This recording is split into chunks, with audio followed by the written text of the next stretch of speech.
స్వామియే శరణమయ్యప్ప. శబరిమల అంటే అయ్యప్ప స్వామి, అరవణ ప్రసాదం, అలాగే పళని పంచామృతం, తిరుపతి లడ్డు, గురువాయూరులో పాలు పాయసం అని అందరికీ తెలుసు. చాలా సంవత్సరాలుగా మనందరికీ పరిచయమైన ఈ ముఖ్య ప్రసాదాలు మరియు ఈ అరవణ ప్రసాదం చరిత్ర ఏమిటి? ఎప్పటి నుంచి ఈ ప్రసాదం మన ఇళ్ళకి తెచ్చుకునే అవకాశం వచ్చింది? చారిత్రక పరిశోధనలు, మలయాళీల కథనముల ప్రకారం దేవాలయంలో భగవంతునికి ఉదయం, మధ్యాహ్నంలో నైవేద్యం పెడతారు. అదేవిధంగా అన్ని క్షేత్రాల్లో జరిగే విధి విధానం హిందూ సాంప్రదాయాల వరవడిలో ఈ పద్ధతులన్నీ దేవాలయాల్లో నిత్యం జరుగుతాయి. ఈరోజు నేను ప్రత్యేకంగా స్వాములు మరియు యాత్రికులు కూడా ఎంతో భక్తి శ్రద్ధలతో తీసుకుని ప్రసాదం శ్రీ అయ్యప్ప స్వామివారి అరవణ ప్రసాదం.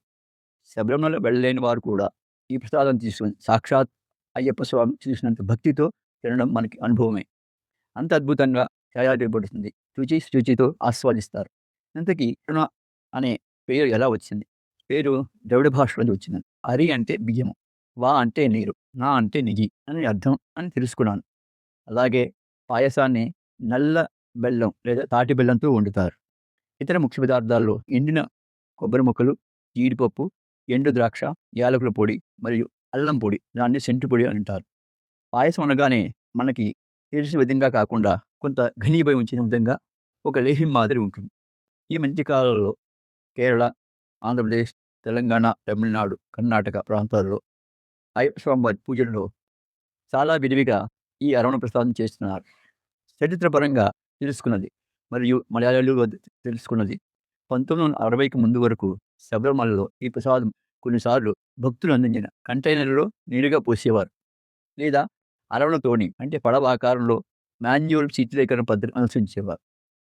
మరియు 1980 నుంచి 1999 వరకు నేను శబరిమల యాత్ర చేసినప్పుడు ప్లాస్టిక్ డబ్బాల్లో స్క్రూ మూత పద్ధతుల్లో తయారు చేసి అమ్మేవారు.